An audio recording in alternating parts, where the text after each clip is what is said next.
And we're live. Countdown. 5, 4, 3, 2, 1. Roll call. Councilmember Bowman, Present. Councilmember Farrelletto, Here. Councilmember Golombek, Here. Councilmember Nowakowski, Present. Council President Pridgen, Aki. Majority Leader Rivera, Present. President Pro Tem Scanlon, Councilmember Wingo, Present. Councilmember Wyatt. Here. Quorum is present. Thank you. We pledge to our flag. Pledge allegiance to the flag of the United States of America, to the republic for which it stands, one nation, indivisible, with liberty and justice for all. Thank you, council members. We will now have our invocation by the Reverend Dr. Al Warner. Thank you, Council President. Of course, it will come as no surprise to you all that this Holy Week, Good Friday, Easter Sunday, nearly upon us, is unlike any in our lifetimes in all kinds of unsettling and specific ways. As always, when we come to Easter and spring, we think about renewal and resurrection, but it seems as though the word resurrection and reset has special meaning as the pandemic has taken its toll, and we think of how dead things need to have new life breathed back into them. And every council session, each of you is looking for wisdom and creativity and strategy and direction in how to breathe life back into your council districts and back into your council district businesses and schools and into everything that we do from the political side. And of course, I'm considering also the community of faith-based leaders as well. Passover for our Jewish friends and Holy Week for those within our tradition. The scripture that I love is actually from Luke 24, just 2 verses. The women get to what they assume will be the tomb and to use spices with the dead body of Jesus, but the angels that meet them ask them this question: why are you looking among the dead for someone who is alive? Why are you looking among the dead for someone who's alive? He isn't here. He's risen from the dead. Remember what he told you. I think this is a season when we need to remember and cast back a ways to remember what resurrection looks like, what new life looks like, new opportunity. And we've seen tragically, some of us have had friends and relatives who've passed, but now is a time that we are assigned, you and the Common Council, to bring new life from that has been so dormant and in some cases dead for far too long. So I want to pray now in this Holy Week that divine opportunity will be upon you even today as you deliberate. Let's pray. Father, in this Holy Week, we recognize so much around us that has taken hard hits. The earth always takes the hits during winter, but Lord, this has multiplied death and hurt and pain and grief and loss. And now as we begin to see momentum return and normalcy begin to come, we pray, Father, for each of these elected leaders and for their districts that they represent, for everyone who has suffered, we pray even now a return on investment. We ask that there would be literally a reset and a resurrection. Thank you, Father, even now for those words that were spoken 2,000 years ago. May they breathe life into this council as it seeks your wisdom. And Father, even now, life from things that seem to have passed. And we pray even now, committing and submitting that to your precious hands. Give wisdom and direction today in session, I ask, in your precious name. Amen. Amen. Thank you, Dr. Warner. Council members, any memorials? Council member Scanlon, President Pro Tem. Thank you, Council President. I would ask that we all please keep in our thoughts and prayers the family of Michael Fitzpatrick, who passed away a little over a week ago. Mr. Fitzpatrick is going to leave a huge hole in several areas. He grew up in the First Ward in South Buffalo was actually an All-American football player at time in high school and attended Boston University. After that, he returned back to Buffalo and he served almost 25 years on the Erie County Legislature and also held several national positions with the Iron Workers Union in Washington, D.C. So he is going to be greatly missed by his family, the labor community, the government community, and just people throughout the entire region. It's a tremendous loss, and I would ask that we all keep our family in his prayers. Absolutely. Councilmember Gullumbeck. Thank you, Mr. President. The family of Stanislav Markut is grieving him. He was a World War II Polish Army veteran. For those of you who have heard the song that is sung at Polish birthdays, they sing 100 lat, which basically means may you live to be 100 years. Mr. Markut was over 100 years. And so he made it to the 100 lat, but he lived an amazing life. He lived under the Nazis, lived under the Soviets, fought against the Germans at across Normandy and across France, came to America, lived for many, many years in the Fillmore district. He's going to be very, very sorely missed by his family and friends, but he's going to be with many of his family and friends as well, we hope, during this Easter season. Thank you, sir. Councilmember Nowakowski. Thank you. I just wanted to echo the sentiments of my colleague, Councilmember Gullumbeck. He really did live a wonderful life in the service to this community, and in this service, and it's really quite honorable and a miracle when someone really does live up to 100 lat. So I really appreciate that. So thanks, Joe. Councilmember Bowman. Thank you, Mr. President. In the Lovejoy District, we lost Angie Davis, who was a resident on Davie Street, and she was also one of our peacemakers. And so Angie, she dedicated her life to service. I could always remember seeing her at our neighborhood cleanups or any of our events. So she will be sorely missed. And we also lost several members over at our Alden Heights apartments, specifically Nancy Denson. When I was a staff member, we used to drive, the seniors, take them on shopping trips bi-weekly. And Nancy was one of the ones who would always come. And I could tell she looked forward to it every week. But her spirits were always great, even though she was confined to a wheelchair.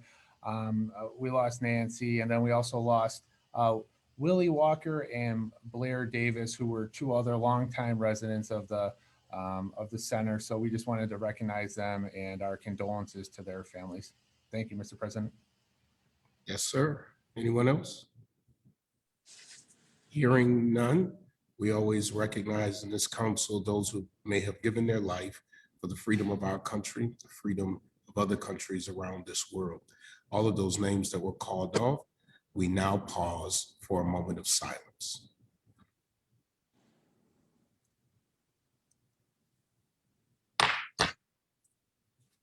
Thank you.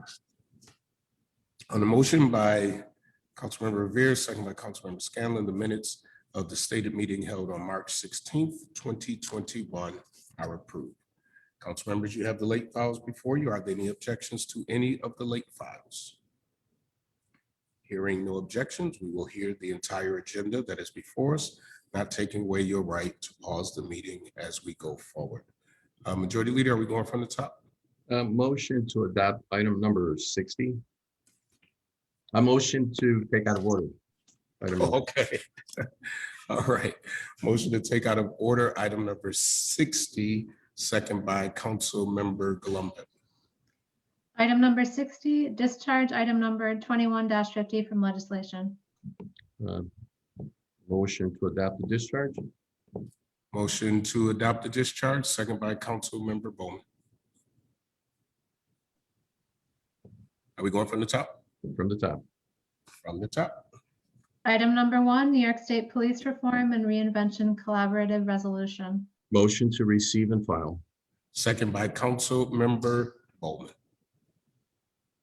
Item number 2, Report of Sale 1475 Amherst. Motion to approve. Motion to approve, second by Council Member Wyatt. Councilmember Bowman, I'm Yes. sorry, can I pause 1 second? I'm having a delay with sound. We just need to pause 1 second.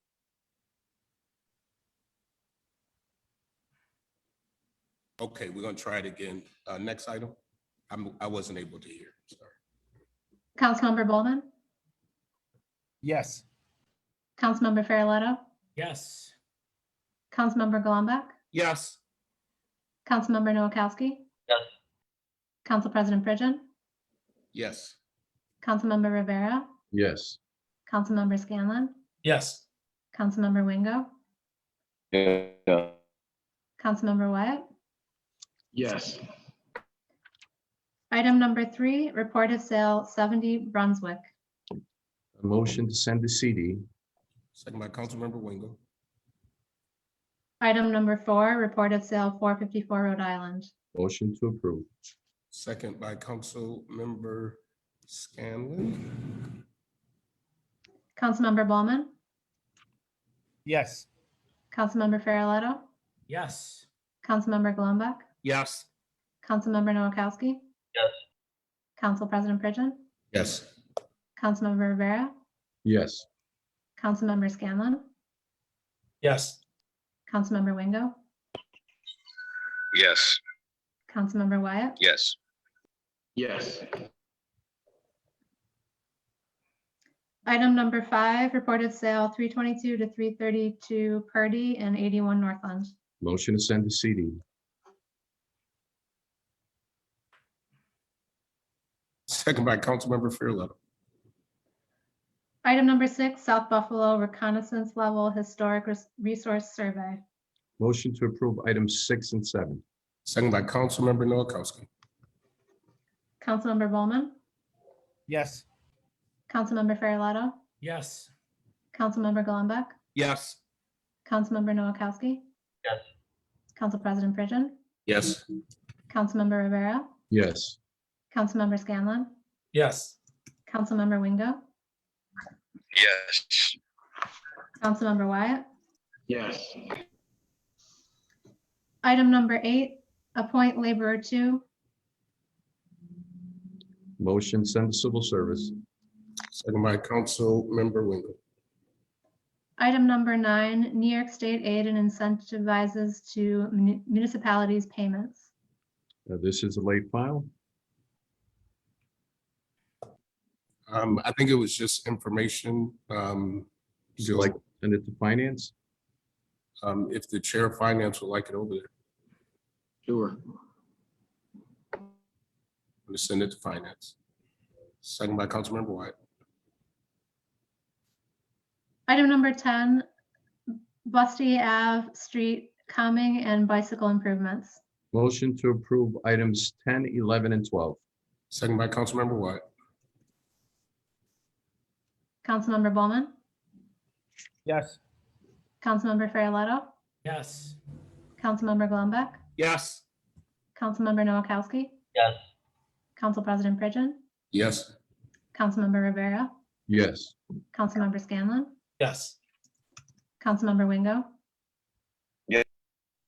Councilmember Wyatt. Yes, Mr. Chair. Council Member White. Thank you, Mr. Chair. I am supporting this, but I'm expecting the next time that there are any additional items that need this inter-fund transfer, that we have more information in advance. Because this is not typical what we typically do. When it comes to us, it goes to the Finance Committee, not voted on during the council meeting. So Mr. Finn said he would do so, so we expect that in the Controller's office. Thank you. Thank you. Next item. Item 13, February 2021 cash flow report. Motion to send to finance. Second by Council Member Bowman. Item 14, change order Cold Spring. Motion to approve items 14 through, can you scroll up? 14 through 20. Second by Councilmember Gullumbeck. Councilmember Bowman, Yes. Councilmember Farrelletto, Yes. Councilmember Golumback, Yes. Councilmember Noakowski, Yes. Council President Pridgen, Yes. Councilmember Rivera, Yes. Councilmember Scanlon, Yes. Councilmember Wingo, Councilmember Wyatt, Yes. Item 21, report of bids, CDBG year 46, curb and sidewalk replacement. Motion to receive and file items 21 through 26. Second by Councilmember Gullumbeck. Item 27, permission request, ICAT training. Motion to approve items 27 and 28. Second by Councilmember Scanlon. Councilmember Bowman, Yes. Councilmember Farrelletto, Yes. Councilmember Golumback, Yes. Councilmember Noakowski, Yes. Council President Pridgen, Yes. Councilmember Rivera, Yes. Councilmember Scanlon, Yes. Councilmember Wingo, Councilmember Wyatt. Yes. Item 29, Buffalo River NRD natural resources damages. Motion to send to CD and City Planning Board. Public hearing set for 4/13/21. Second by Councilmember Farrelletto. Item 30 is withdrawn. Item 31, prior fiscal year claim for BFNC agreement. Motion to approve items 31 and 32. Second by Councilmember Farrelletto. Mr. President, can I just have item number 32 be approved with conditions, and that condition just being a one-year sunset? Thanks. Absolutely, Councilmember. So noted for the record. Thank you. Councilmember Bowman, Yes.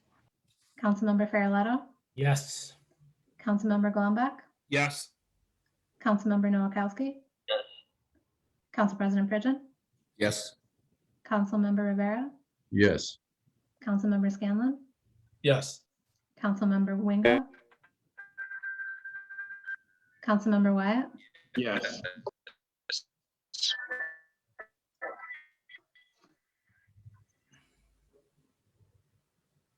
Item 33, food store license 2756 Bailey Ave.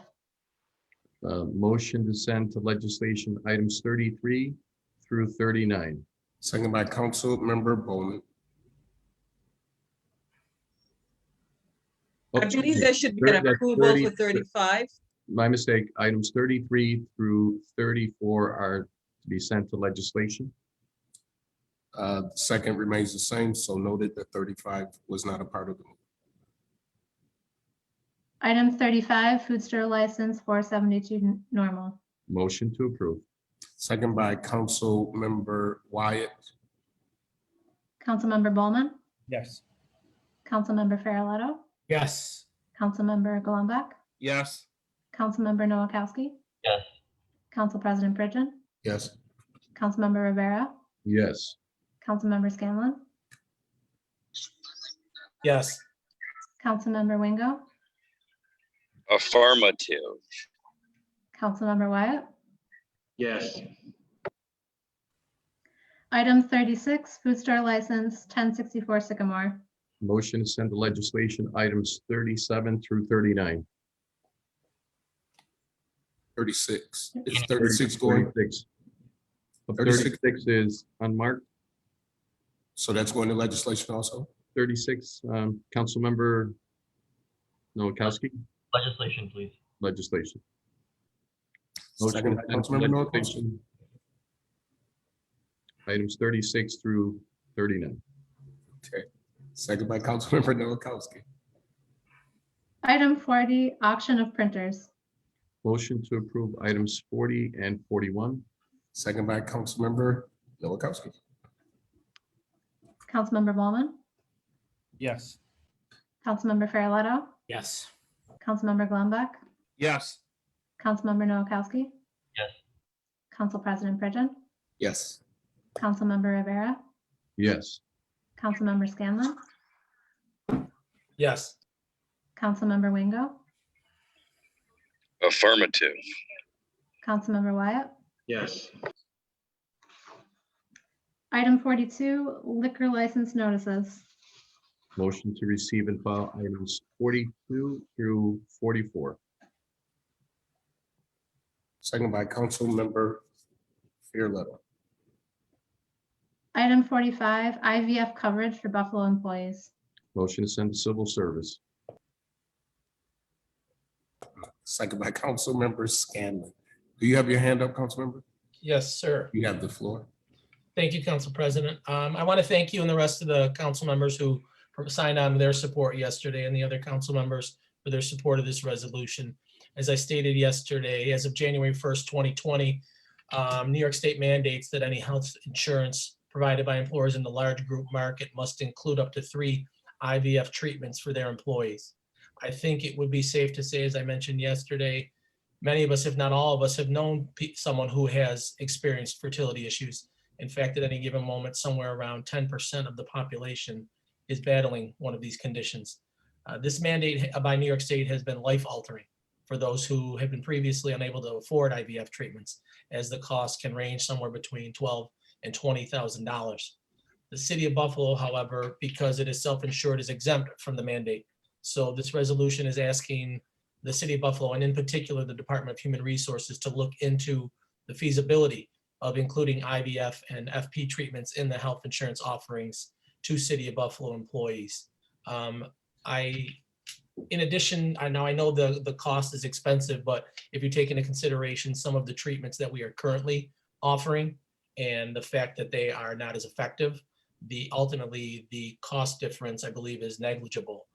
In addition to that, the emotional and physical toll that some of these treatments can take on these women it's an incredible toll on them and their partners. So again, I'm asking that the Commissioner of Human Resources report back to us sometime in the next 2 weeks about how we could opt in, what that process would be, what these potential associated costs would be, and so that we can move towards covering but all of our City of Buffalo employees who are dealing with some of these issues and try and correct and help them out with this. And I agree. And as I said yesterday, and thank you for allowing me to sign on this, I think that the advocate for this probably got to every one of us in order to talk about it, and was very effective in her presentation. And so I was happy to sign on for this, and thank you for the resolution. Councilmember Scanlon. Yeah, I wanted to follow up on that as well. The advocates who proposed this to myself, and I know they're making the rounds to other council members, have done an incredible amount of homework on this and have really come prepared and researched this, and they'll be in to speak about it next Tuesday at our committee meeting. So I look forward to everyone hearing what they have to say, because again, it was really impressive, the amount of information that they gathered and they presented. Absolutely. Thank you for the resolution. Next item. Item 46, citizen calls for citywide public campaign addressing blight of litter in Buffalo. Motion to send to civil service. Oh, great. This is blight and litter, my favorite. Second by Councilmember Scanlon. That's actually going to CD. What did you? Oh, What did you say? Motion to send the CDs. Second stance. Item 47, concerns interactions with City of Buffalo employees. Motion to receive and file. Second by Councilmember Wyatt. Item 48, request to speak regarding NBC-DC contract concerns. Motion to send to CD items 48 and 49. Second by Councilmember Wyatt. Item 50, response to Councilmember Wyatt's proposed resolution regarding school zone speed safety program. This is a late file. We can send this to Ledge where we have the other items on speed zone safety program. Second by Councilmember Wyatt. Councilmember Wyatt. You have to send it there, Mr. Chair. Where do we have the other items that? No, it's fine. I'm just being facetious. It's real hilarious that the company who is penalizing or benefiting from the penalization of our residents is sending a letter saying that we shouldn't do this.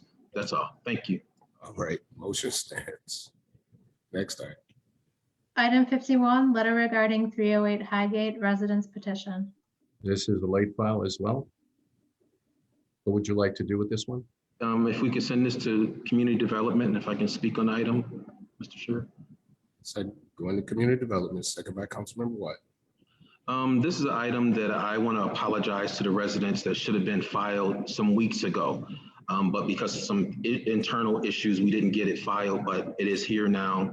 I want to thank all the residents who stood up and got involved because there was something happening that Compass House was putting a facility for children, homeless youth in their district. And some people on the surface might think that, why are we fighting against that? Well, we're fighting because they weren't informed.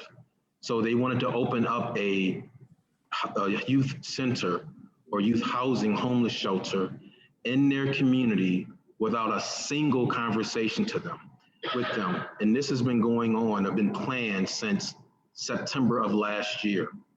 I don't know how many of you would allow anyone to come set up in your neighborhood anything without community input. Not the resident to the right, not the resident to the left, not even the resident across the street knew anything about this other than seeing people preparing and rehabbing a house that for the last several years, they've ignored and had not done anything, not even fix up the garage. So I wanted to put this before the community, and I expect the community next week to come out and speak on it again because Compass House is pushing back. I've talked to Commissioner Comerford, I've talked to Senator Kennedy, and they all support our stance that nothing should happen in our communities without the residents being consulted with. And this is one of those issues. So this is an item that I want to have to send to community development. And I'm sure we're going to have robust conversation next week because I'm not going to step back off my insistence that Compass House find another location because they think that they can come into a neighborhood and feel as though that people who have already felt that they have been disenfranchised and disrespected, you're going to come in and set up something without any conversation with them. So I'm looking forward to having some conversation in committee. Thank you, Mr. Chair. Thank you, Councilmember, and it won't be the first time that a nonprofit has tried to set up in a neighborhood. We had one try to set up in a residential neighborhood for services, and it wasn't that people were against the services, they were against not knowing and not being informed. And in our situation, they were building a building from the ground up. And we were able to get the neighbors together and get that stopped and halted and even change laws that dealt with, who had to go to planning board, who had to come before the council, because the residents should be made aware. So thank you for that. Next item. Item 52, special use permit 1462 Hurdle. Motion to send to Ledge and City Planning Board items 52 through 56 or 57. 57, second by the President Pro Tem Scanlon. Submissions, civil service, item number 1, amended certificate of appointment, open data and analytics project coordinator. The motion is to approve items 1 including number 2. Second by Councilmember White. Councilmember Bowman, Yes. Councilmember Farrelletto, Yes. Councilmember Golumback, Yes. Councilmember Noakowski, Yes. Council President Pridgen, Yes. Councilmember Rivera, Yes. Councilmember Scanlon, Yes. Councilmember Wingo, Affirmative. Councilmember Wyatt. Yes. Item number 3, appoint captain. The motion is to receive and file items number 3 through and including 10. Second by Councilmember Farrelletto. Finance, item number 11, declaration of need. Motion to receive items number 11 and 12. Second by Councilmember Noakowski. Community development, item number 13, report of sale 317 Kier. Motion to recommit. Motion to recommit, second by Council Member Scanlon. Item 14, letter to the New York State Vaccine Equity Task Force. Mr. Chair, Councilmember Mr. Chair. Wingo? Yes, motion to revisit item 13. motion to revisit item 13, second by Councilmember Wyatt. Yes, motion to revisit, It's in front of you. sending that to CD. You said you're sending it to CD? No. I want a motion to rescind it. Rescind that motion to send to CD, and the motion would be to approve. The motion is to I'll rescind, second. send it to CD. Motion to approve, second by Councilmember Gullumbeck. Thank you. Thank you. Councilmember Bowman, Yes. Councilmember Farrelletto, Yes. Councilmember Golumback, Yes. Councilmember Noakowski, Yes. Council President Pridgen. Yes, but what I will say for the record, because this is attached to a CDC that is often seen as attached to the church, I am not on the board of the CDC, nor do I receive any compensation. So I wanted to make sure that that was entered for the record. Councilmember Rivera, Yes. Councilmember Scanlon, Yes. Councilmember Wingo, Yes. Councilmember Wyatt. Yes. Item 14, letter to the New York State Vaccine Equity Task Force. Motion to receive and file. And thank you to my colleagues for helping. Second by Councilmember Revere. Legislation, item 15, dance hall license, your decoration destination. Motion to approve with conditions? Second by Councilmember Bowman. And Councilmember Bowman, you have the floor. Thank you, Council President. Just like to put a 1-year sunset on this as well. Thank you very much. So noted for the record. Councilmember Bowman, Yes. Councilmember Farrelletto, Yes. Councilmember Golumback, Yes. Councilmember Noakowski, Yes. Council President Pridgen, Yes, Councilmember Rivera, Yes. Councilmember Scanlon, Yes. Councilmember Wingo, Affirmative. Councilmember Wyatt. Yes. Item 16, special use permit 75 Avery for non-owner occupied short-term rental. Motion is to deny. second by Councilmember Revere. Councilmember Farrelletto, would we be receiving reasons for the denial? If you would like. I would, so I can prepare the denial notice. Thank you. Item number 17, special use permit 241 Tacoma for non-owner occupied short-term rental. Motion to approve items 17 and 18. Second by Councilmember Noakowski. Councilmember Bowman, Yes. Councilmember Farrelletto, Yes. Councilmember Golumback, Yes. Councilmember Noakowski, Yes. Council President Pridgen, Yes, Councilmember Rivera, Yes. Councilmember Scanlon, Yes. Councilmember Wingo, Affirmative. Councilmember Wyatt. Yes. Item 19, special use permit 443 West Berry for non-owner occupied short-term rental. This is in Majority Leader Rivera's district. So you can go ahead with the motion. Thank you very much, Chairman. Motion to approve. Motion to approve, seconded by Council Member Golumback. Councilmember Bowman, Yes. Councilmember Farrelletto, Yes. Councilmember Golumback, Yes. Councilmember Noakowski, Yes. Council President Pridgen, yes, Councilmember Rivera, Yes. Councilmember Scanlon, Yes. Councilmember Wingo, Affirmative. Councilmember Wyatt. Yes. Item 20, special use permit 235 Whitney for non-owner occupied short-term rental.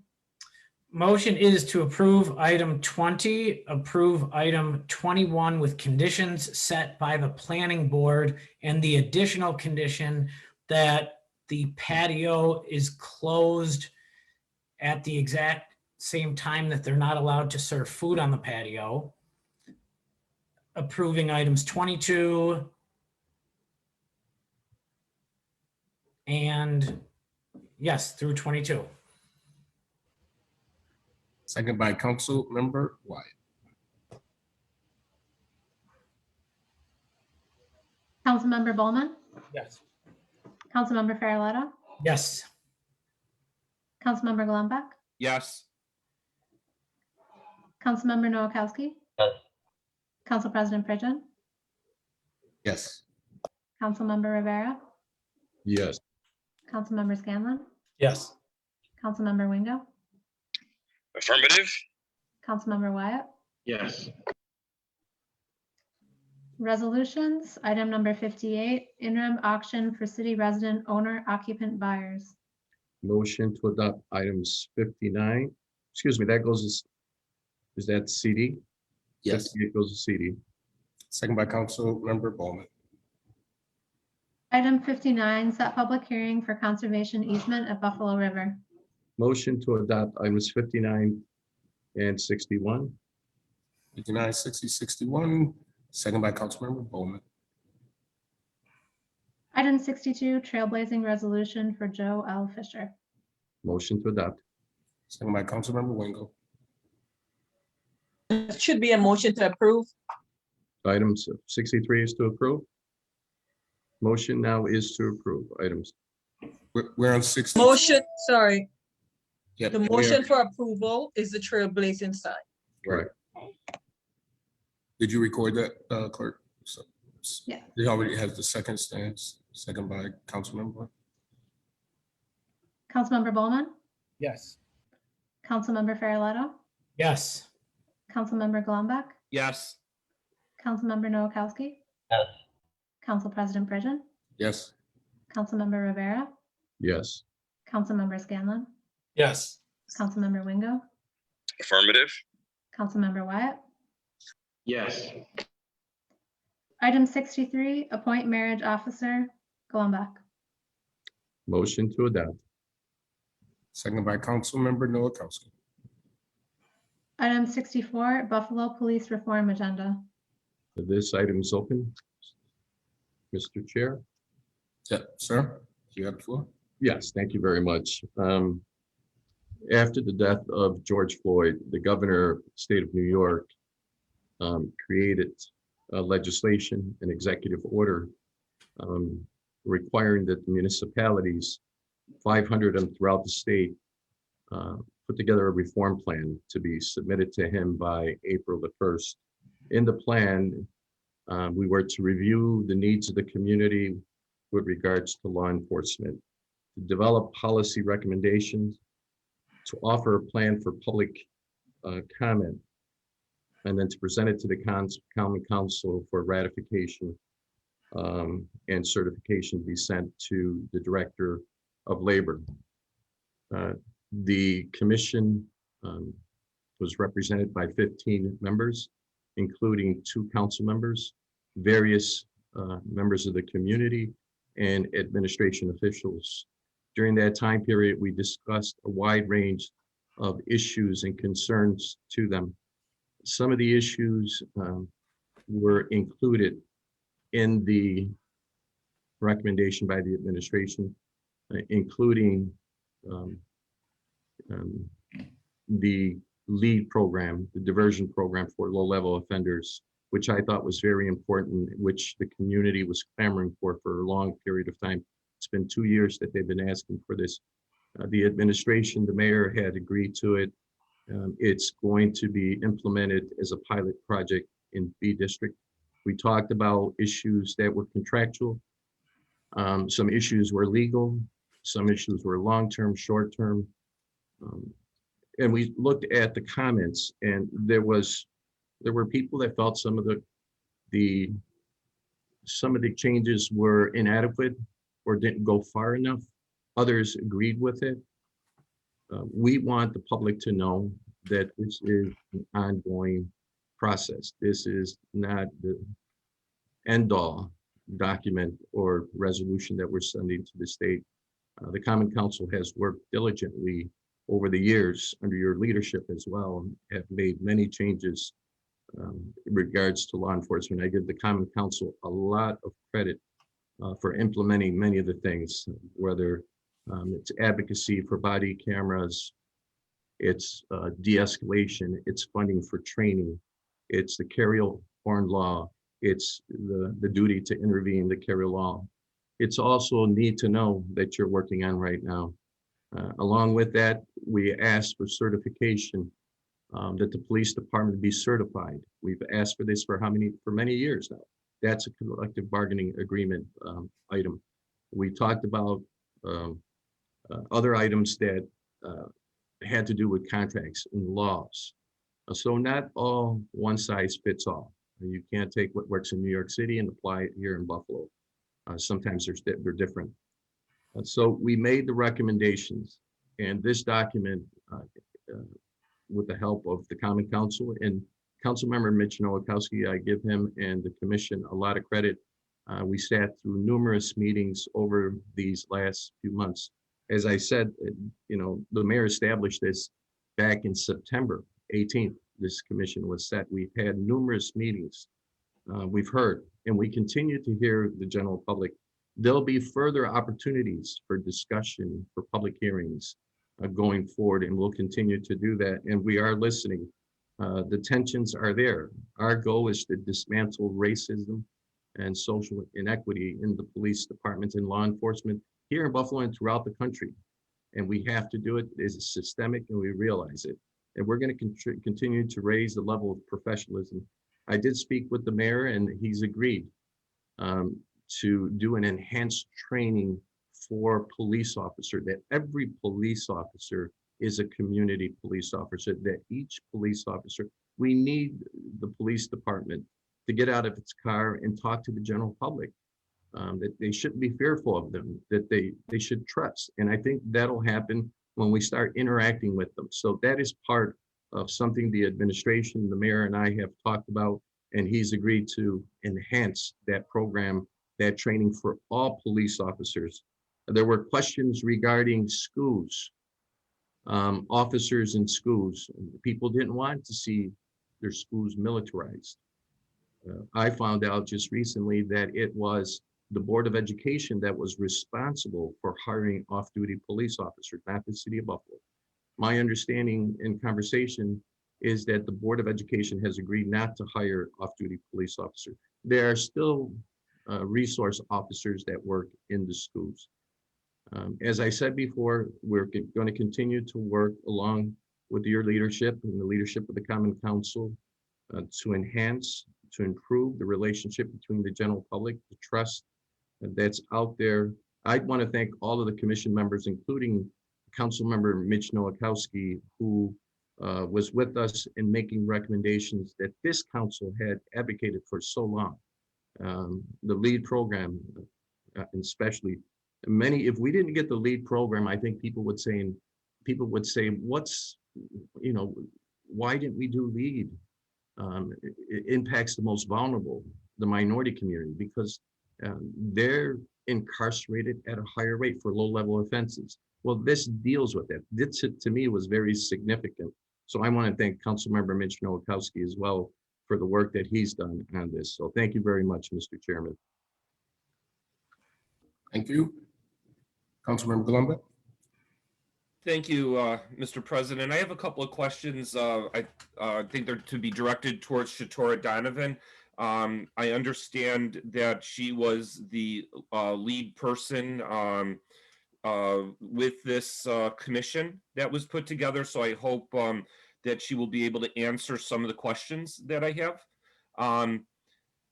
I want to thank David Rivera for explaining that, briefly giving us a little history of what this commission was, and I suppose in a way of what this commission is not. I think there's a lot of misinformation that is out into the community with people that are contacting us. I especially want to thank him for the comments about the officers in the schools, because I've had people that have, been irate because I've hired police officers to be in schools, and I looked at them and I said, well, that's not the case. I think it's very, very important for people to get their, their facts straight, and that's the only way that we're going to be able to do anything, with the police department.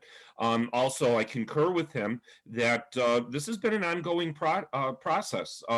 I remember talking to the mayor several years ago, more than several years ago, and talking to him about body cams, being supportive of body cams. As a matter of fact, I remember being at a meeting in 1417, and there were a group of people in there that started protesting. And I remember I got called a racist because I supported body cams. I'm still confused by that, to be quite honest with you. This council has been involved, this mayor has been involved with piecemeal reforms in the police department. And my personal feeling is that in order to fix something like the systemic issues that we have in society in general, is that there needs to be a process that we follow. And I don't believe, and I'm sorry to say this, but I don't think that you're going to fix it in one fell swoop. You can't legislate people's feelings or whatnot. However, what you can do is get rid of the chokehold and non-lethal holds in the police department. That was done with the inclusion, by the mayor, with the support of this common council before the crisis happened last year. The point is that this council and this mayor have been looking at fixing some of the problems that are in the Buffalo Police Department. And, I know that we are irate about things that happen throughout the entire country, but I don't have any control as a City of Buffalo council member about the horrible things that have happened elsewhere. But I do have control over the things that will happen in the city of Buffalo, and that, I will take responsibility for. I will take responsibility for trying to fix the problems that we have in our police department. I think that this commission was an excellent first step. And I say that first step, this isn't the be all, this isn't the end all. Some of my questions that are going to go to Ms. Donovan, I think will explain a little bit further what my point in this is. But Ms. Donovan, thank you for being at the council. I guess my first question is that, this commission, I had some people that contacted me that said, oh, this was the mayor's commission, this was so-and-so's commission. Who actually controlled the commission? Who actually had votes on this commission? Oh, thank you for that question, Councilmember Golombek.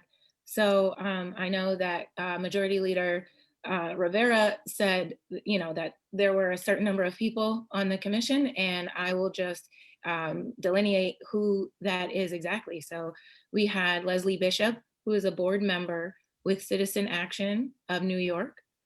We had Angela Blue of the NAACP, and also of the Western New York Area Labor Federation. We had Ms. Lucy Candelario, she's the executive director at the Bell Center. Mr. Michael McCabe, he is a practicing attorney and a former assistant US attorney. We had Elton Mitchell, he's a retired New York State trooper. We had Mr. Christian Para, who's from the Free the People Western New York Coalition, and also a community organizer for Citizen Action of New York. We had Brian Patterson. He's a clinical assistant professor of criminal justice at Medaille College, and he's also a retired Buffalo Police Department chief. We had the Reverend Rochelle Robinson. She represented the concerned clergy of Western New York. We also had Dr. John Turry, who's a professor of philosophy at Buffalo State College.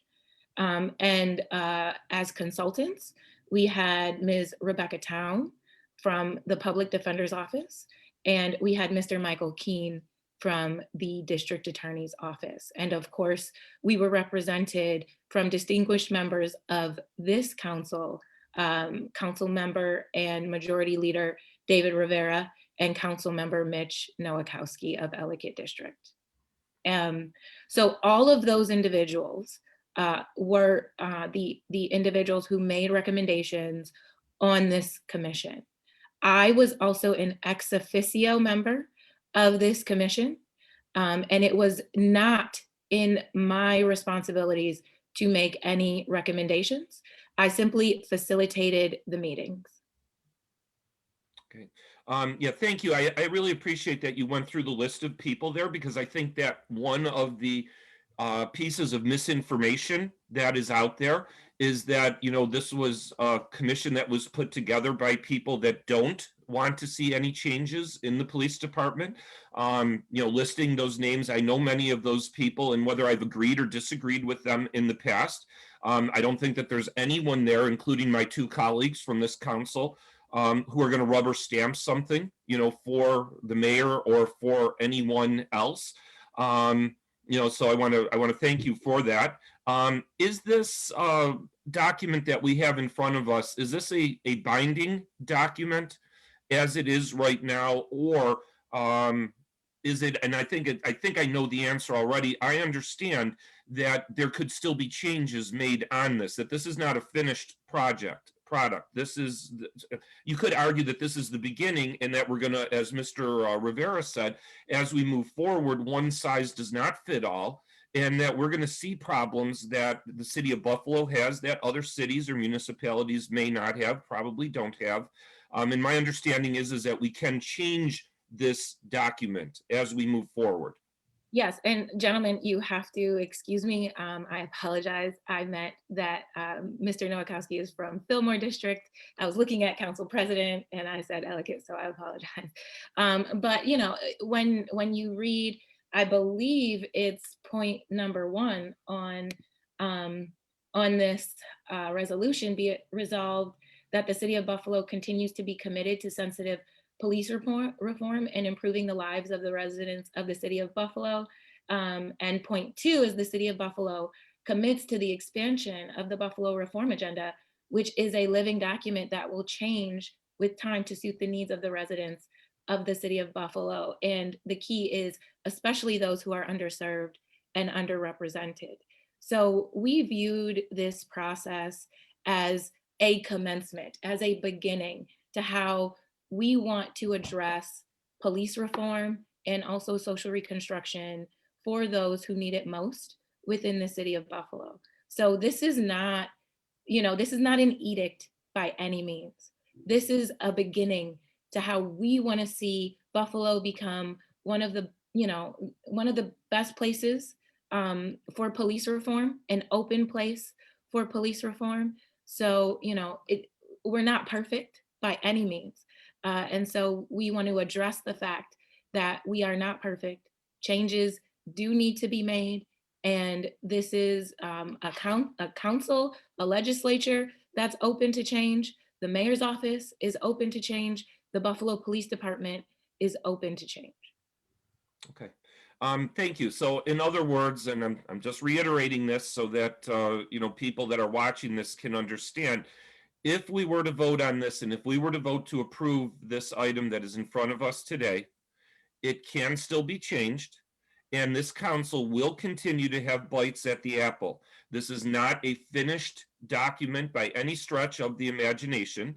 And so we will be able to continue to move forward with appropriate reforms. We will still be able to listen to residents in our districts and throughout the entire city of Buffalo.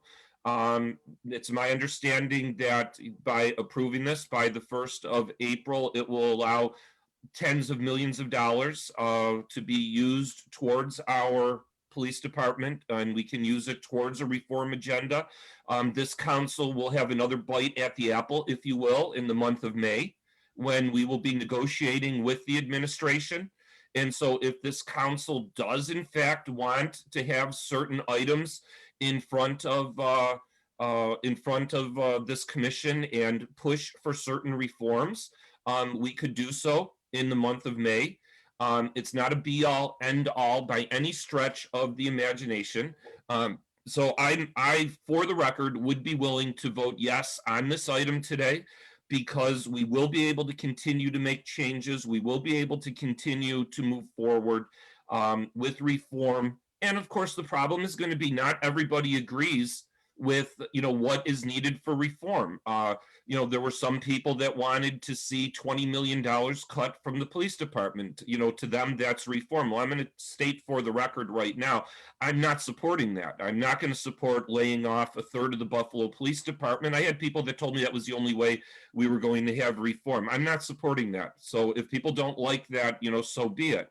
I will continue to work with Mayor Brown, as I have done for many, many years, and move forward with him and continue to do what hopefully can be done in the city of Buffalo. I'm going to share just one silly, ridiculous little anecdote. Part of the reason that we have these cameras in front of schools is because prior to the crisis of last year, I had a conversation with the mayor, and one of the things that we talked about was, if you have cameras, the cameras are colorblind. And the cameras are going to limit the interaction with the police officers. And, nobody likes getting a ticket. Nobody wants to drive down the street and have a police officer pull them over. And, this was something, I think, I don't want to say it was part of any reform agenda, but it was a way of keeping police officers, and tickets colorblind, if you will. So in this case, it appears like maybe it hasn't worked so well, but there's been attempts, and I think that we need to continue to move forward, and I think that we need to continue to make attempts at making policing better in the city of Buffalo. And once again, also for the record, I have had numerous people who have contacted me that live in my district and some that don't live in my district that want more policing in the area. And this is where there's a dilemma.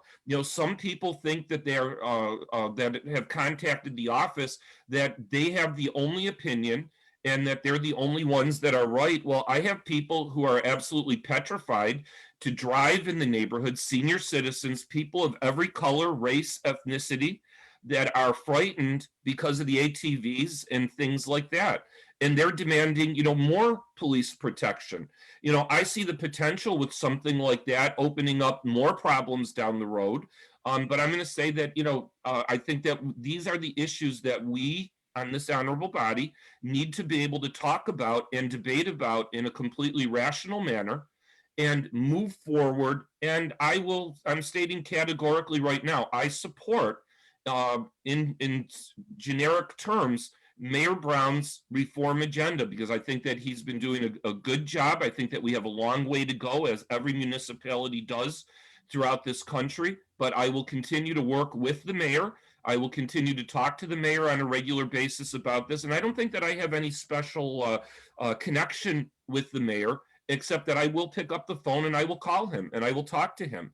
I've had conversations with him about Chief Fahey in D District, outstanding chief.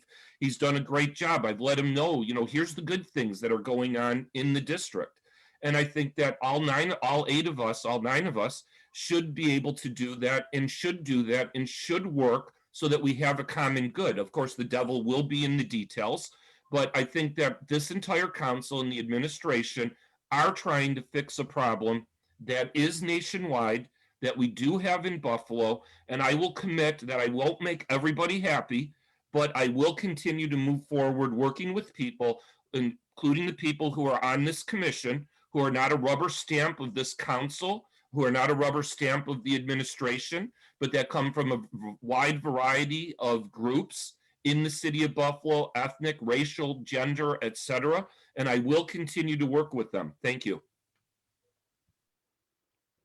Next council, before I go to the next, thank you. Before I go to the next council member, I keep hearing that I know the plan, our local plan can be adjusted. I don't see anywhere in the executive order where we can amend what is sent by April 1st.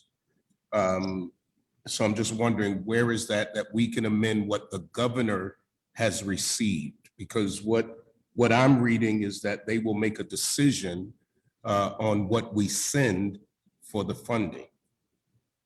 So is there a deadline where we could amend it?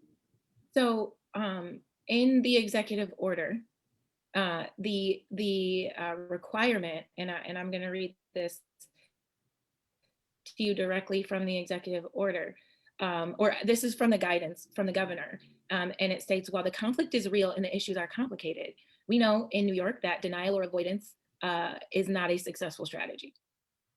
So that's an important sentence. To that end, on June 12th, 2020, I, Andrew Cuomo, signed an executive order requiring each local government in the state to adopt a policing reform plan by April 1st, 2021. This order authorizes the director of the Division of the Budget to condition state aid to localities on the adoption of the plan, okay? So I wanna go back to the first sentence. We, in the second clause, he says, we know in New York that denial or avoidance is not a successful strategy. So the policy implication behind this executive order was to force less progressive municipalities to address the fact that there are policing issues in those municipalities. To it, the city of Buffalo doesn't necessarily have that issue. We are a very open city to police reform. It's something that's been done, you know, based on my research since what I see since at least 1998, right? And even before that. So this tied funding, state aid, to the adoption of a plan, not the amendment of that plan, not the amelioration of that plan. So there's nothing in here that says we can't change the plan, right?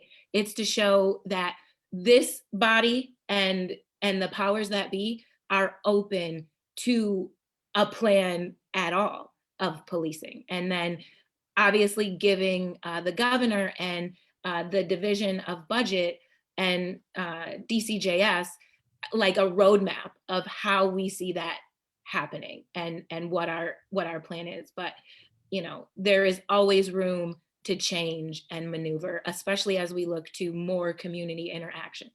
So thank you for that. But so I keep hearing we can amend, we can always amend locally. Mhm. But there is nothing, even in what you have read, that I see where we can amend the plan that the governor will receive. Once he releases, once we vote on this plan, and I assume that's tomorrow, the question, well, I just wanted to make it clear that I don't see anything where we could amend it, that we could, for instance, in a week, send the governor a new plan, because it doesn't, it gives me a deadline. It doesn't say from this date to this date, the plan could be amended. It's a deadline. And it's a hard deadline from what I hear. Correct. And So I just want the public to understand that this, we can always amend because we're the legislative body. We can make any change we want to at any time that we get the votes for and move forward. But this plan that the governor has asked for, at least from what I understand, and maybe Karen Gordon, if I'm misreading it, and I had asked you to make a deep dive into the executive order, did you find any place where the Common Council could amend the document that's going to the governor's office? I think it's probably. Assistant Corporation Counsel Karen Gordon. To your specific question, no, I haven't been able to find any specific language like that in there. But I think both you and Shatar are correct in that the live document that would be created for the city of Buffalo can always be amended and improved upon as we move forward. So I'm clear on that, but I just wanted to make sure, because once we put out there that this document can be amended, it makes it seem as if the Common Council may come back, or the administration, and say, hey, there's 4 more things we want to send the governor, and once the governor once they get this, they get it. But we can continue moving. And to your point, you know, this is a plan, right? Or, you know, it's non-binding. It's a commitment to a plan. And this is so that we can continue to get state aid to support the plan. And what we want to do is be accountable to the public. And so, you know, the commitments that we want to make are that any changes that are made to the plan, we provide directly, on our website, very transparently, directly to the residents of the city of Buffalo. Thank you. Councilmember Wingo, I see your hand up. So thank you, Mr. Chair, and I agree with what you said. No, this is not going to be amended in the sense that we can change what we send to the governor. But what this is in this context essentially means that what we're sending is just our plan to act, and everything on this document is not going to be amended or are not going to be enacted. And there are things that are on this document that are not on this document that will be enacted. And I think the public understands that. I think they just wanted us to have more of a robust plan moving forward. And to your point, Mr. President, I do believe that the community and the constituents, the residents of the city of Buffalo are looking for a document that more reflects their sentiments. But at the same time, this document is to ensure that we, as a city of Buffalo, don't miss out and lose out on our funding. Of course, I've heard majority leaders speak several times today on the LEAD program. If we don't approve this document, we will not have the funding necessary to ensure that we have the money to fund these essential and critical programs. So the community needs to continue to stay engaged, and I applaud their engagement. They need to continue to come to the table and make sure that their voice is heard and speak truth to power to ensure that their recommendations are at the table. The document that was amended, that was sent to us, does specifically speak to the community having a seat or a voice at the collective bargaining agreement with the Buffalo Police Benevolent Association. So this document is a general document that will go forward to let the governor know that we are in fact doing what we can to move forward progressively in accordance to what the community is asking us to do. I thank the community for their input. We absolutely should have further discussions about this. This is a discourse that needs to continue to happen over the course of the next few weeks, the next few months. But I'm certain, Mr. President, one more day is not going to be enough for the community and the residents of the city of Buffalo to have this document reflect all of their concerns. That's why this is a living document, not as necessarily the one that we're sending to the government, but this process will continue to evolve. The needs and the concerns of the constituents will continue to change. And that is something that we need to keep in mind. This is something that will never end. This fight, this cause is something that will never end. And with that being said, Mr. Chair, I really appreciate the discussions that we've had, but I would like to entertain a motion for us to adopt this document so that we don't miss out on our funding. And if you should so call us to have a meeting and a hearing, an open hearing for the public, that should be done. So I'm going to make the motion that we adopt this document so that we can move forward with discussions with the community to ensure that we continue in this discussion to have substantive reforms and recommendations from our community. I would second that.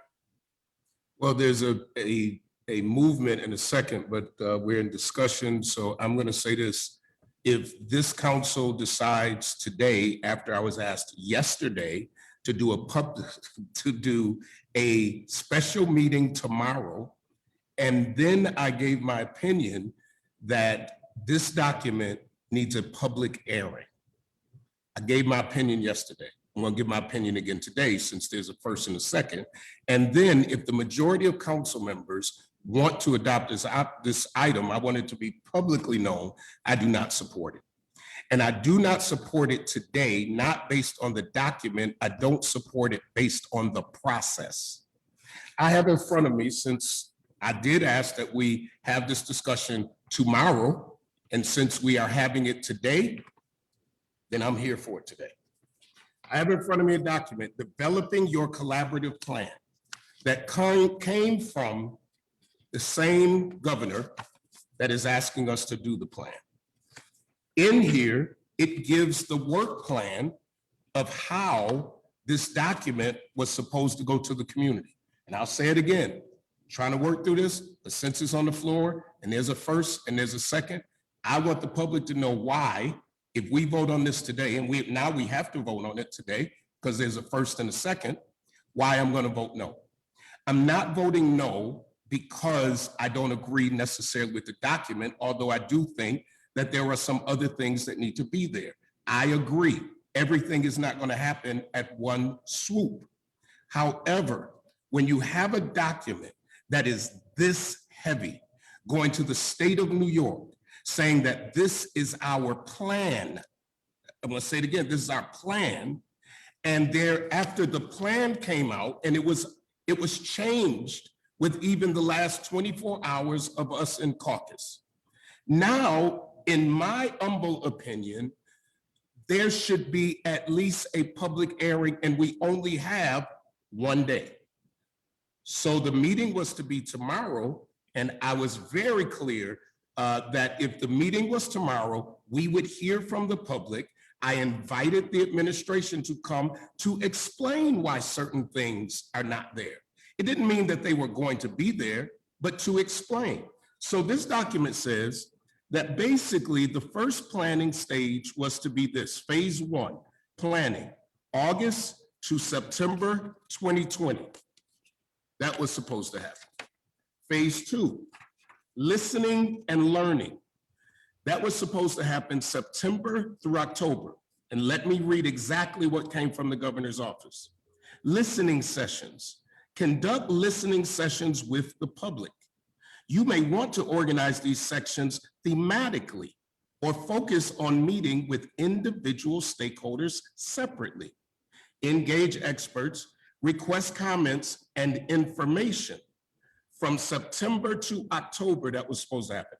All localities will release their draft plans for public comment before completing this process. That's part number 2. Phase number 3 was supposed to happen or suggested to happen November through December of 2020. It says draft a plan. Identify areas of focus after evaluating the current state of your law enforcement agency and getting feedback, identify those issues. Identify measurable goals, it says, in the areas identified as needing reform. Identify what success will look like in the short and long term.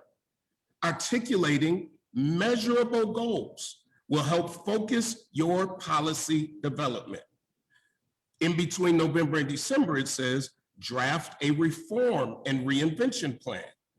Decide what format your final product will take. You may choose to solicit suggested language from stakeholders to help facilitate drafting. Keep the public engaged. November to December 2020. Now, phase 4, public comment and ratification from January to March 2021. Release your draft plan to the public. Executive Order number 203 requires that these plans be posted for public comment. In fairness, it was for 4.5 days. Consider diversifying the ways the public can share feedback in writing and at events. Educate the public. When releasing your draft, think about how you and other key stakeholders involved in the development can explain the proposals to the public. Consider holding events, engaging the media, publishing an op-ed. Then from January to March, revise the plan to incorporate public comment. Ensure the public comment is addressed in a meaningful way in your final plan. Consider how you will address those comments, which are not adopted, and those that highlight areas of tension and disagreement among members of the community or between community members and the police. Ratify the plan after public comment and finalization of a plan. The executive order requires that the local legislature adopt or ratify the proposal. Build in sufficient notice and time for this to occur before April 1st, 2021 deadline. Then certify. And then it does talk about moving forward. So if this council would like to vote on this today, I am very much in the negative. I'm very much in the negative of voting on this without, and those who say, well, we've heard from the public. We heard from the public because the public was outside. My fear is if we don't do this right, the only thing I ask for, hear from the people who vote for us. That's it. And if we don't do this right, we'll hear from the public again.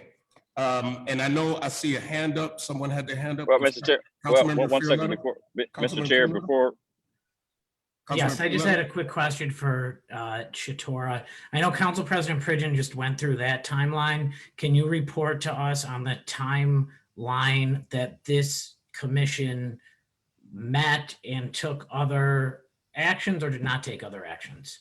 Sure. And so Council President is reading from this guidance, which is about, I think, 100 and it's over 100 pages of guidance, about 120 to 150 with footnotes and references and all kinds of things. And so included in that guidance, which went through policy, programs, different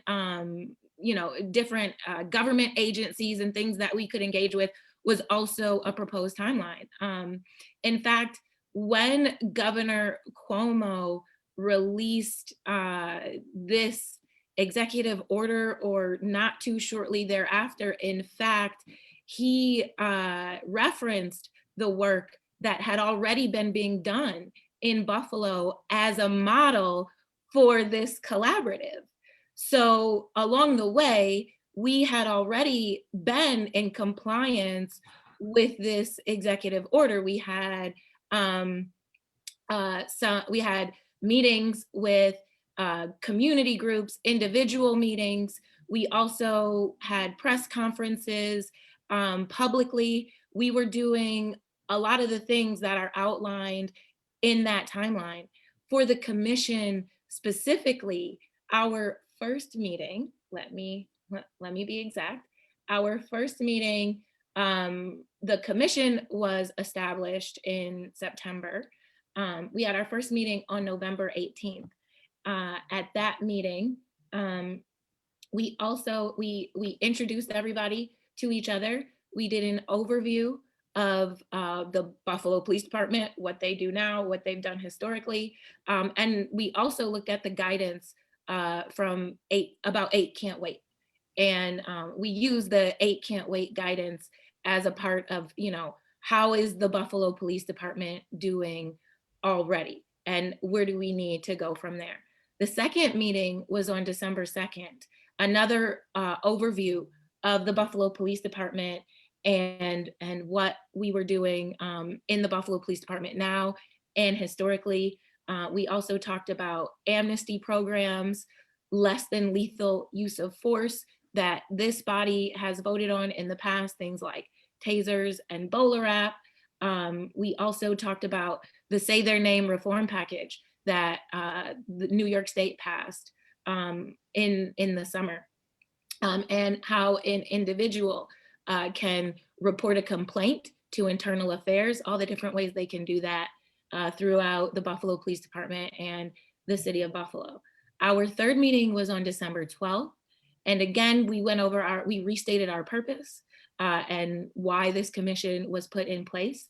And we talked about social reconstruction so that we could not only address police reform, but also systemic racism that we've seen for so many generations within the city of Buffalo, and what needs to be done to address that systemic racism holistically throughout the city of Buffalo.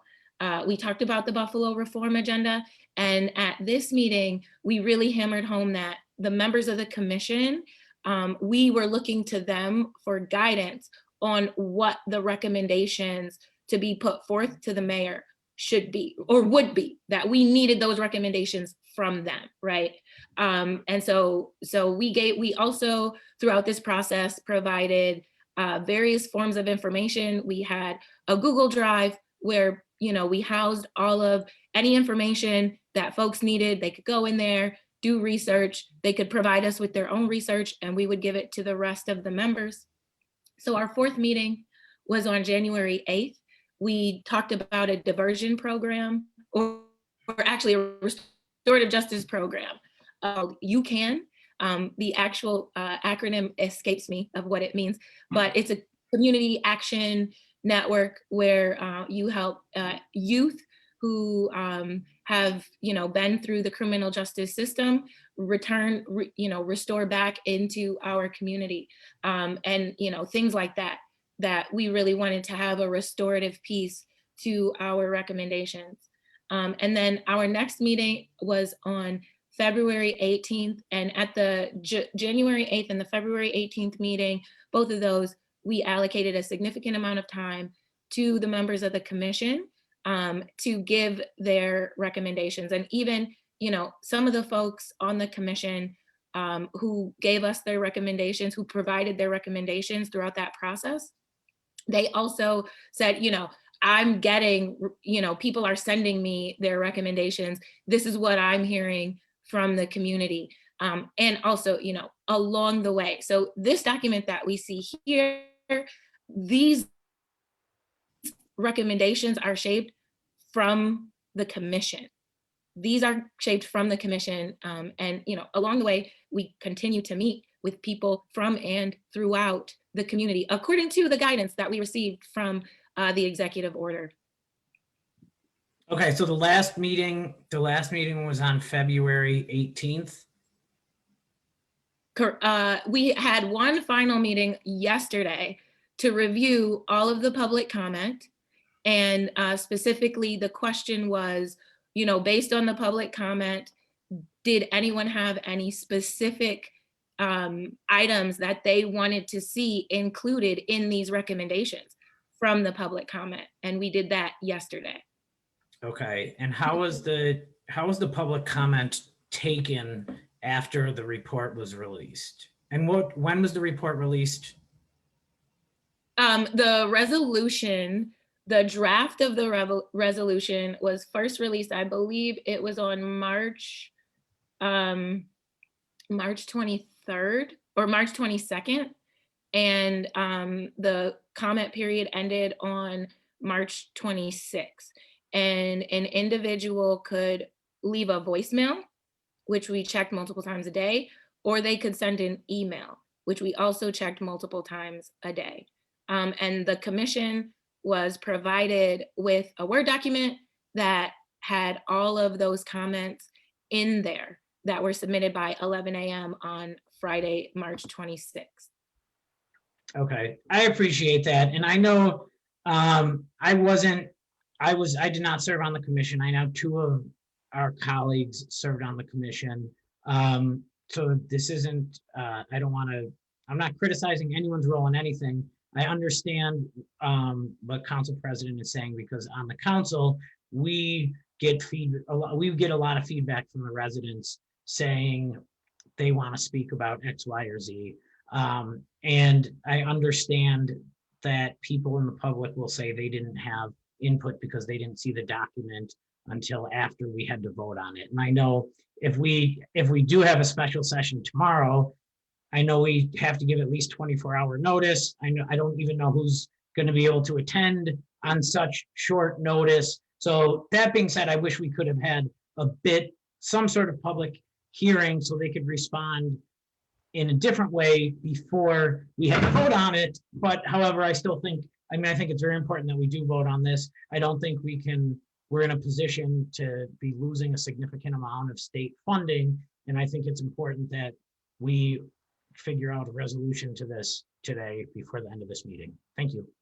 Thank you, Councilmember Wingo. Thank you, Mr. Chair. Just to reiterate a point from earlier, the reason why I made the motion in the first place is so that we can get on with the people's business, which is to set up any open hearing that we should so choose to, but to ensure that we are not doing anything that would delay any delivery of funds so that we can continue with the people's business, would be for us to vote on this today. Any dereliction of duty would be for us to do the irresponsible thing and not vote on this today. I think we need to vote on this today. You've made your point and your position very, very clear. And I think a lot of people can appreciate that. However, I believe that as a council member of the city of Buffalo, we have to ensure that the mayor has resources to do the execution of his job, which is to ensure that the different departments have funding to do what they do. We do not have to stop here. We can continue our work after this has been adopted by the Common Council so that we don't lose any funding.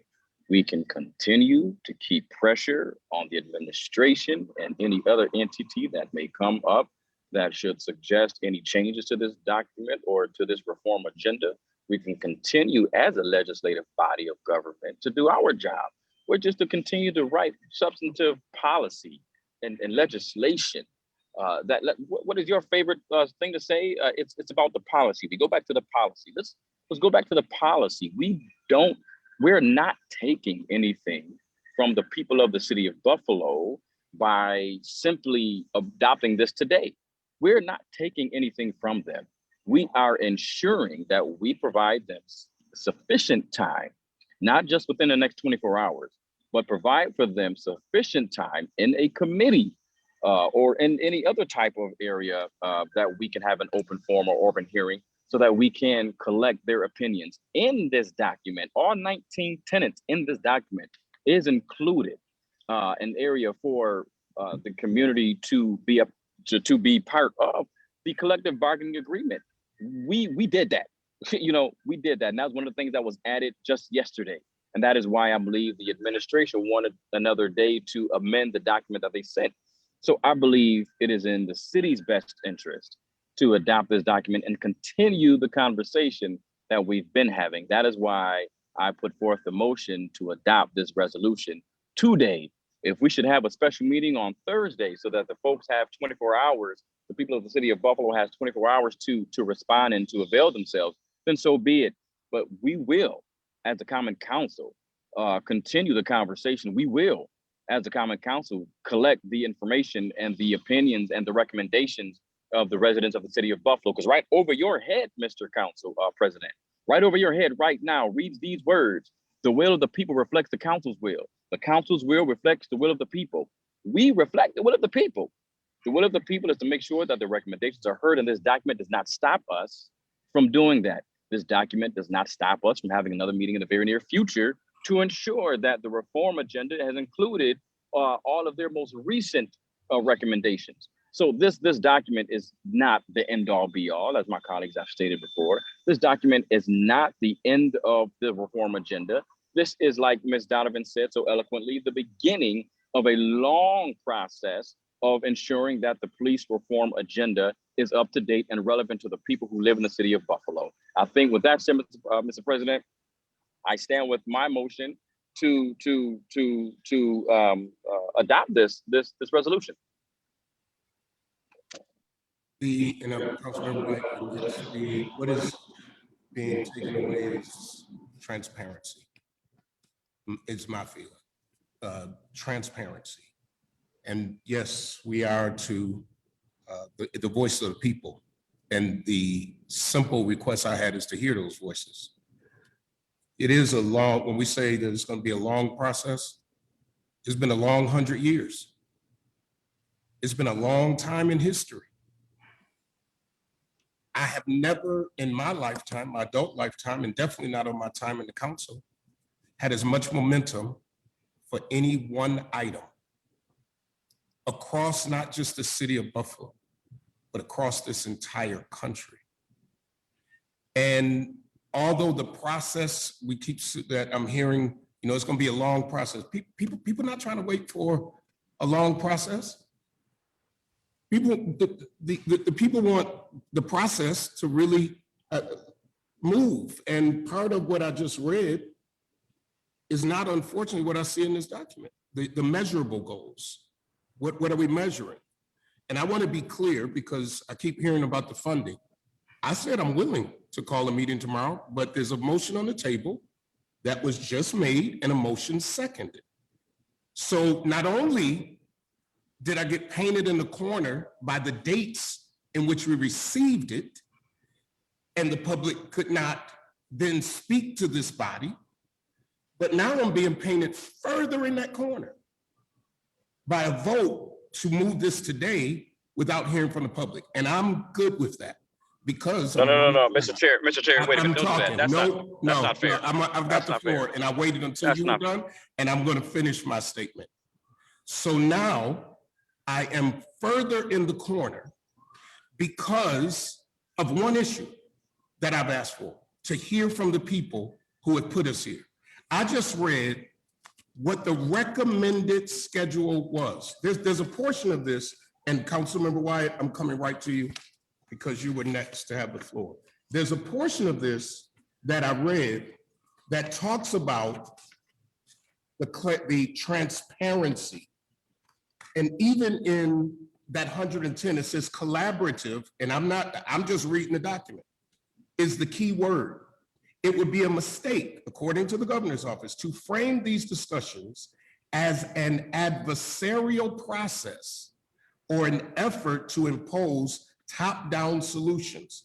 Issues must be aired, but solutions must be crafted. Another portion of this says, your process will not be successful if it simply restates the current functions, strategies, and operations of the police department without deep and probing consideration of the perspective of those who seek reform. And so my point is I'm not trying to hold up any money. I said I would call a meeting, said we had a vote. I want the city of Buffalo to receive the money. I'm not saying that something is wrong or right with the document.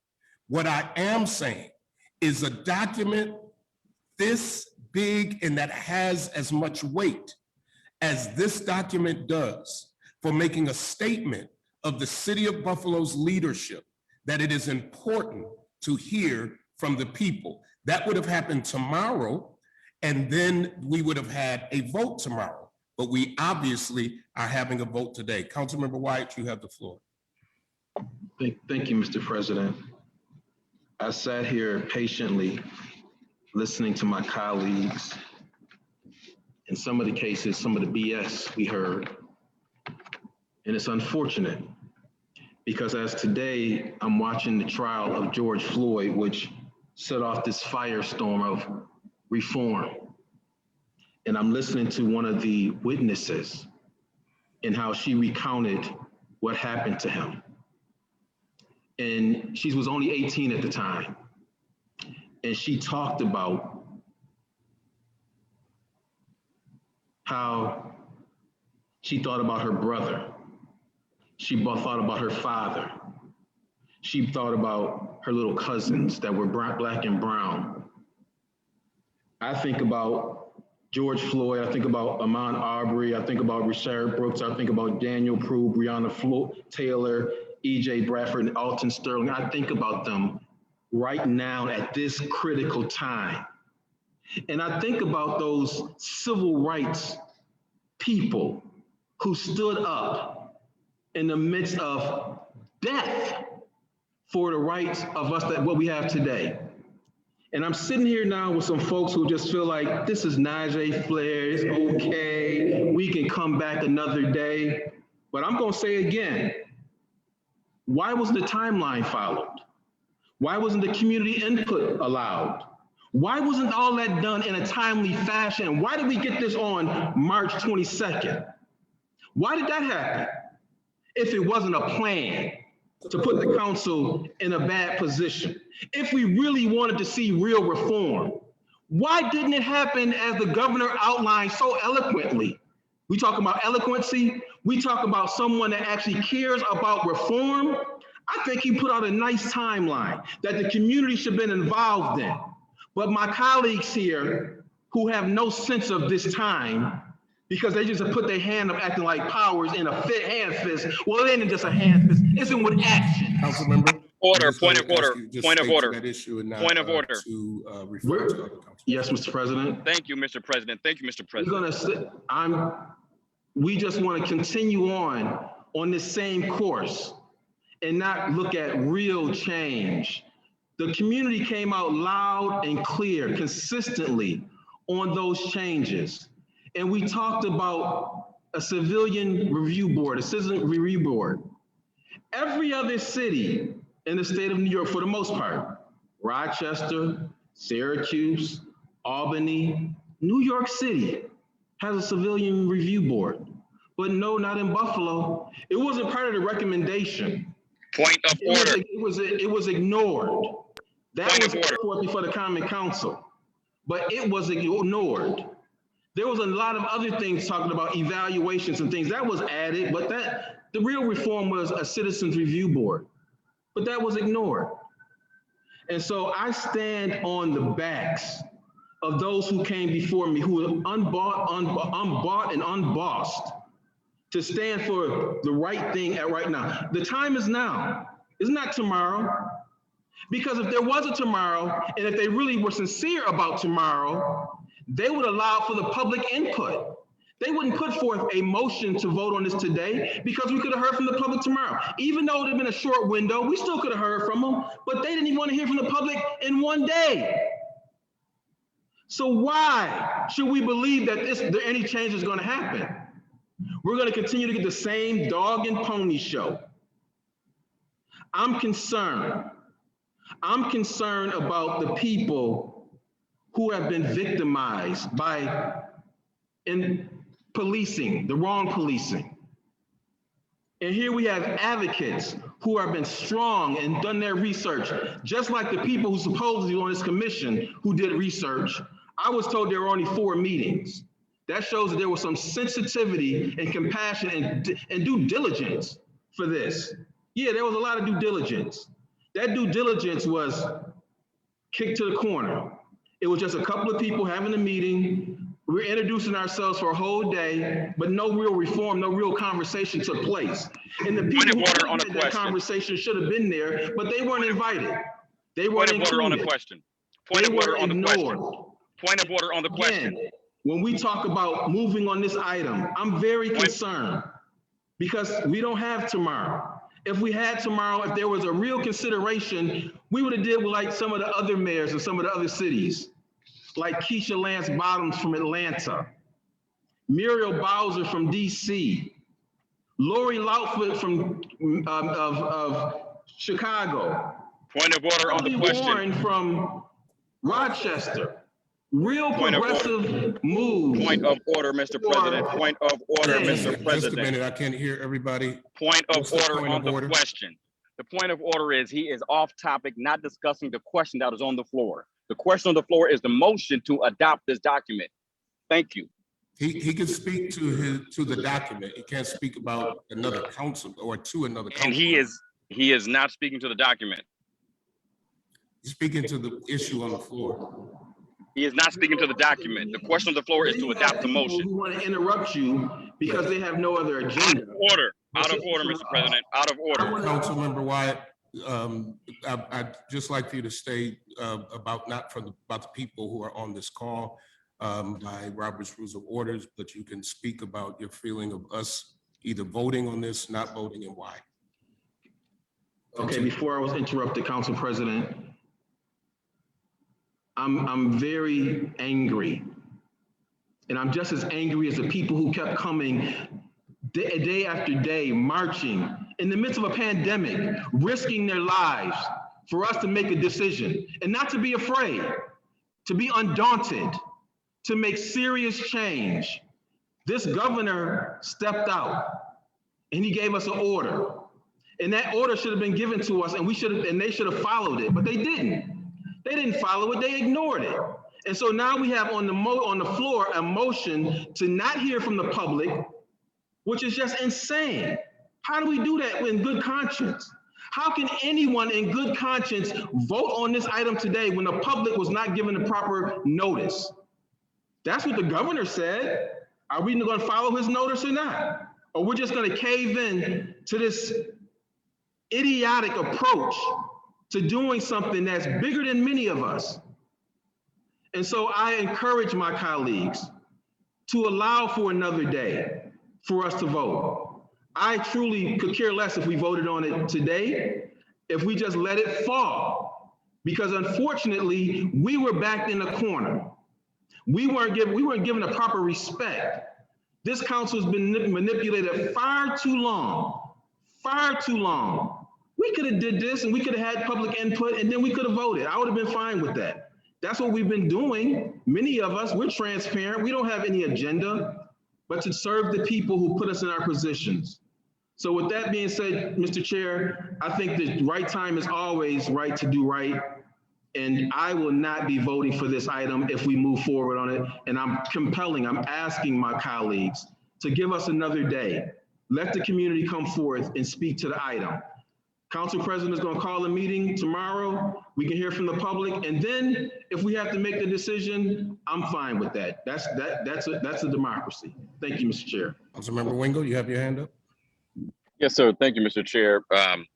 Just making sure you can hear me. The point of the motion is not to silence the people. The point of the motion is to ensure that we don't lose funding so that we can continue the work of the people. That is the point of the motion. And for anyone to not vote on this, it's your prerogative. But as for me, I feel that my constituency put me in this office to make certain decisions such as these, to ensure that we can continue the work, enable and empower the mayor to continue to fund programs that are meaningful and substantive. Now, to accuse other council members of their reasons why they're voting for this or not voting for this, I think is irresponsible and disrespectful and quite disgusting. I'm not going to assume unless you tell me the reasons why you're voting or not voting. And Mr. President, you made that quite clear and your position is respected. However, we all know, everyone on this common council, we all know that it does not matter if we vote on this tomorrow or today. The problem is we have not given the community enough notice to actually have a meeting for tomorrow, unless we have a meeting in the eve of the evening tomorrow. Now, again, I made the motion because I believe we can continue this conversation tomorrow, Thursday, Friday, next week, Wednesday, pick a date. But in order for this to go through, in order for us to meet our deadline, let's put the motion through. It was amended as late as yesterday evening, as well as the commission met as late as yesterday evening. And as far as the timelines, all of the timelines, Shatora Donovan just literally recited every single meeting that was had by the commission, of which you appointed, Mr. President, 2 people, of which Mr. Rivera and Mr. Nowakowski were a part of. Now, however often they came back to this council and gave us an update, that's another story. That's another issue, but that definitely is another story. Now, as far as my colleagues not being informed, it's as simple as asking a question. We could have asked you, Mr. President, since you appointed the 2 council members, we could have asked you at any given time, where are we in this process? But neither I or my colleagues did that because we trusted your appointments to do what they did, which was represent the council on that commission. Therefore, my motion is a legit motion, and I think we should vote on this motion to either adopt or not adopt. You've made your position clear, Mr. President, again, and it's respected.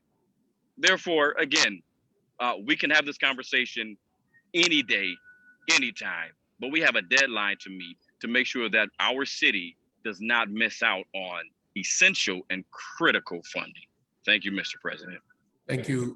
Corporation Counsel, am I correct that the 24-hour notice can be waived? Assistant Corporation Counsel Karen Gordon, yes, in certain critical time, I do believe the code allows for us to have shorter notice. So I know that in the past that we have waived the 24-hour notice when we were requested to have a special meeting. So that could, I'm gonna hear from the other council members, and then obviously we have to make a move because there's a first and a second. And but I want to give other council members, I think Councilmember Farrelletto, you had your hand up. Yes, I did. I think that it's my recommendation that we should either, like right now, set the time for a special session tomorrow and see if we have 5 votes to do that, because we have to send the notice out, and each minute we talk here is less notice for the public to be aware of it. Or in the alternative, if we don't have 5 votes to do that, then we should vote on it today. That's my position. Thank We you. can't vote on the meeting for tomorrow because there is already a motion on the floor that has been moved and seconded. So that has to play out, if it's not withdrawn from both of them.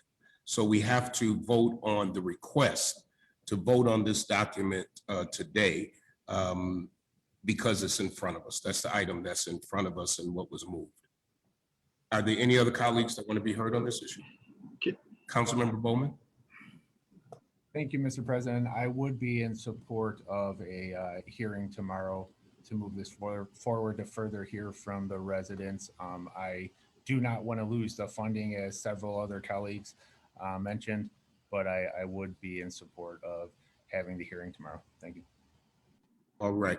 So again, what is before us is the motion to, is it an adoption? Adopt this plan today.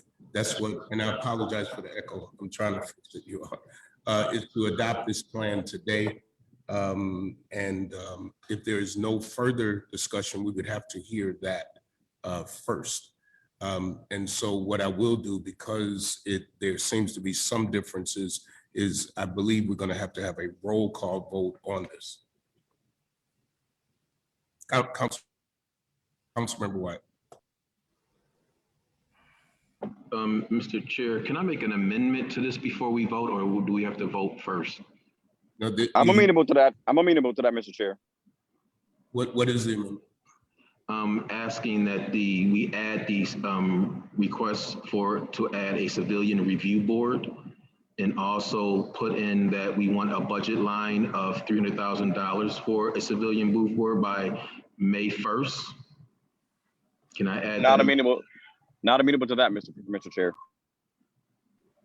All right, so the motion is before us. Hearing no other discussion, roll call. Councilmember Bowman, Councilmember Scanlon, is this on the item before we go to the roll? Yeah, it's a question. So currently you're voting on the resolution as presented prior to the meeting, or including an amendment which has been presented by Council? No, the amendment was not accepted by the mover. Thank you. Just wanted to clarify. Roll call. Councilmember Bowman, No.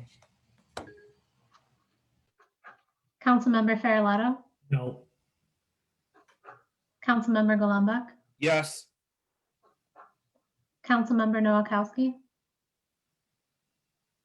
Quick question. If I vote no, does that mean that we can have public comment tomorrow? Yes, I would call the meeting for tomorrow. Okay, no. Council President Pridgen, No. Councilmember Rivera, No. Councilmember Scanlon,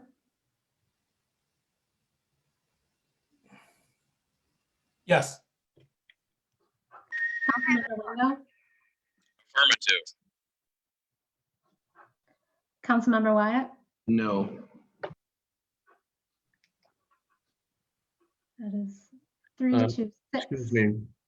Can I go back? I, on my vote, I am the sponsor of this resolution. And I'd like to change my vote to yes. I am the sponsor of this resolution. To vote against it, I just can't do it.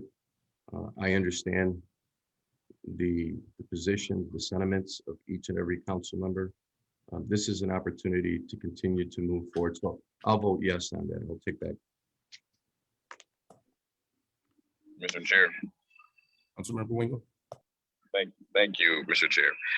Again, I respect all of the decisions of my colleagues, and I was never against a meeting tomorrow. Like I've stated several times during the course of this meeting, I'm not against meeting with the constituents to make sure that we hear their voices.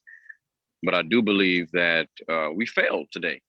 We failed, and we failed miserably. The community will not have, our vote be heard today in an affirmative, so that we can assure that we get the funding by the first of the month. So now we'll be rushing, now, Mr. Chair, now Well, we'll really, be the item has rushing. already been voted on, so there's really no other discussion on the item. But I'll allow it to just allow you to wrap it up. Mr. Chair. Yes. Councilmember Wingo, are you finished? I'll finish with this. Again, I just want to make it perfectly clear that I am not against any public meeting, like I've stated several times in the past. Is that I believe that we failed today. That's all, Mr. Chair. Thank you. Councilmember Noakowski? Mr. Chair, I'm trying to remain calm, but I'm really upset. If does a no vote really mean? I mean, of course, I will vote. I want to rescind my vote to vote for the document, but I also want. I mean, my vote is not contingent. I want to also hear from transparency for tomorrow. If you want to have a public hearing tomorrow, I will have a public hearing tomorrow. I'm just super confused. I made a vote. So there won't be a special meeting tomorrow. Right now, there would be a special meeting tomorrow, and there would be a vote on the item tomorrow in the special meeting, which would give then the public the ability to have voice on the plan. And then after we hear from the public, there would be a vote. So there wouldn't be a loss of funding. The city has until April the 1st. And so just for clarity, so that everybody understands, city has to April the 1st. As the motion stands right now, we would call a public meeting a meeting for tomorrow at 2 o'clock. The public would be able to call into the council staff's office who want to be heard on the issue. We hear the public, and then we make a decision. It will not take away the funding. If the votes change to say, to a majority saying yes to accept the plan, I have no reason to call a public meeting because the document would already have been voted on. Mr. Chair, if I could say this. Wait, just a minute, Mr. Wingo, Councilmember Wingo. I want to make sure the person who has the floor understands. So what is this? Apologies. So what is this vote on? Like, just a clarification. It's for It's to accept to adopt the resolution that was submitted by Councilmember Rivera that would then move the plan to the governor's office. I mean, because couldn't we still, take the remainder and move it to committee to still have a discussion? There wouldn't be a vote, no. So there wouldn't be any item to vote on. We'd be finished with the item. It's not like when it comes to us and it's going to committee and we're going to vote and then send the remainder. This document as a whole, once we say yes today, what we are saying is that we have ratified this plan. So it can't be one or the other, because I'm not going to call a special meeting for something that we've already voted on, because it's the same thing. But would we change anything tomorrow? Would we amend it tomorrow? Possibly. Mr. Chair. Councilmember Wingo, I want to finish up with the council member who has the floor. Yeah, I'm just. But I believe I could. I want to finish up first, and then I understand that, but I was trying to help clarify. No, I'm going to It help sounds like- clarify it, and I want you to wait until you acknowledge, sir, so that we don't Yes, have sir. a meeting with everybody jumping in. Yes, sir.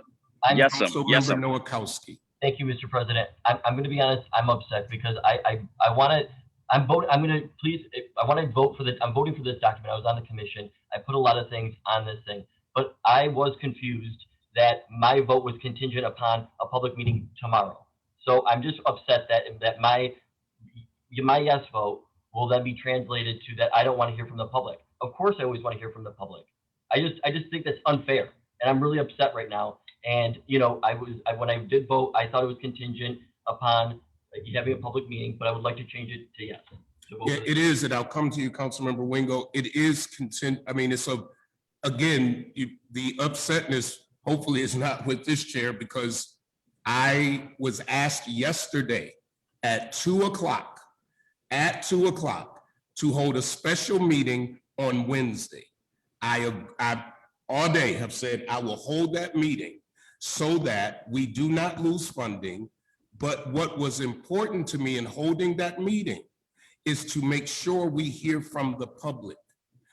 Voting today, now anybody can have a public meeting or have a public hearing. You all can later, but this document would move forward today, immediately, when we're finished. So the public discourse that I've requested will not occur. I mean, for this document. It can occur for police reform, but it can't, for this document, it goes to the governor then. So, and I understand you're upset, because I am too. I didn't create the timeline. I got what was handed to me. And if they had to utilize, if the collaborative plan, the developing your collaborative plan would have been filed, we wouldn't be here right now. So I want to be clear. I got it. I got a call to first pass it today. Then, which I was fine to do tomorrow. My only concern was the public had not seen this document to be able to say to us as a council, this is how I feel. Whether we change it or not, part of this, what the governor has asked for is the transparency. Absolutely. And Mr. Chair, I am fully in transparency. I sat on this commission when any of my colleagues could have asked me for months on what the status was, or could have opined and asked me. And I communicate with all my colleagues who I actually have a relationship with everyone, and I take pride in that. And I don't know. I feel like this is a terrible situation.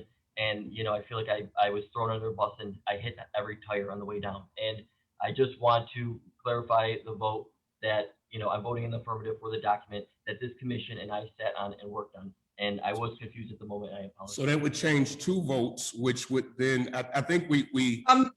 If I may interject, yes, if I may interject, Council President, I believe we may need to do this over and have Bethany recall, because there might be a little bit of confusion as to who voted how, and whichever way, if the vote is, if this motion is not approved, or the motion does not follow, then I think we would have to call or see if there's anybody who wants to make a different motion. In that way, at the end, we can have this whole session cleaned up and we'll know what to do with the document once it's finalized. Thank you. So your suggestion is to Have Bethany recall, yes. I agree. I totally agree. Councilmember Nowakowski? It is, if we get a majority no vote on this resolution, does that mean that we lose out on the funding? Absolutely not. It means we have a special meeting tomorrow at 2:00, and we invite the public to come in and to be able to give their opinion on the document. It does not mean, and thank you for asking that, it does not mean we have until April the 1st. Mr. Chair. Mr. Nowakowski was keyed up. You can give it to my colleague in Madison District, please. Say that again, Mr. Nowakowski, council member. You can give it to Councilmember Wingo. Okay, Councilmember Wingo. Thank you, Mr. Chair. Mr. Nowakowski has every reason to be upset right now because the people are confused, the council members are confused. There is no reason why we can't have a meeting tomorrow if we adopt this today. No reason at all. It's all about your prerogative as the president. All of you're the one, Mr. President, and you know this. I'm just saying this for the community's sake, who can call a special meeting for tomorrow. You have my vote to have a meeting tomorrow, but I'm also voting for this adoption today. We can do both. And tomorrow, we can always choose, because we are the council, to send any other additional documents with this one. There's nothing that say that we can't. We send documents to New York all the time. We send documents to Albany all the time. A no vote today does not mean a meeting tomorrow. A yes vote today does not mean we don't have a meeting tomorrow. We can do both. We can vote yes today and have a meeting tomorrow. I respectfully disagree with you. I have no item for a meeting tomorrow. The item, once we vote on it, it goes. It has been discussed over and over that there is no amendment to the state. When this is clocked into the state, it is what it is. It goes forward. If there is a desire for a meeting, then the motion that you made would have to fail so that I have an item. So I don't want to put out there in the public. Now I want to be clear, the council president does not have some type of power to call a special meeting without an item to be voted on. I've never done it, never seen it, don't know how it could happen. Corporation Counsel, can I simply just say today, there'll be a special meeting with no item? Assistant Corporation Counsel Karen Gordon, there must be an agenda, and usually we would have an item on the agenda for that meeting. So I want the public to be clear that Darius Pridgeon cannot call a special meeting. I can have a hearing, I can have all that, but this item would have been voted on today, and it will, trust me, be on the way to the governor's office probably by the close of business today, once we vote on it, not from us, but because that's the process. If I may, Mr. Chair, if I may, if we're going to cite Robert Rules of Order, it is very simple for us to rescind the motion on the prior document from the mayor. We can make a motion to have, you can make a meeting about that item. This item can then go to Albany. We can do both. There is a way to do it. We just have to choose to do it. We can do it. Well, it's And a matter of, Corporation Counsel is on, parliamentary and she procedure, just told you there has to be an item. an agenda. The There has vote to is be an before agenda. us, and I'm gonna call the roll. Call the roll again. Councilmember Bowman, No. Councilmember Farrelletto, Before, when I spoke, I stated that I would want to have a scheduled public hearing for tomorrow. I don't feel comfortable in waiving the normally requirement of 24 hours and give less time than what we normally would. I don't feel comfortable with doing that and having the public hearing at a different time. So because we don't have anything scheduled for tomorrow after the 24-hour notice, I am voting yes. Councilmember Golumback, Yes. Councilmember Noakowski, Yes. Council President Pridgen, No. Councilmember Rivera, Yes. Councilmember Scanlon, Yes. Councilmember Wingo, Affirmative. Councilmember Wyatt, No. So this document has been adopted by the Common Council. You've heard the roll. Next item.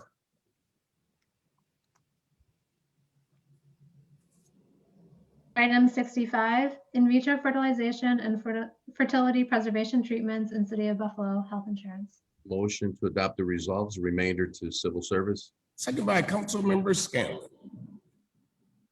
Item 66, Commissioner of Deeds. Motion to adopt.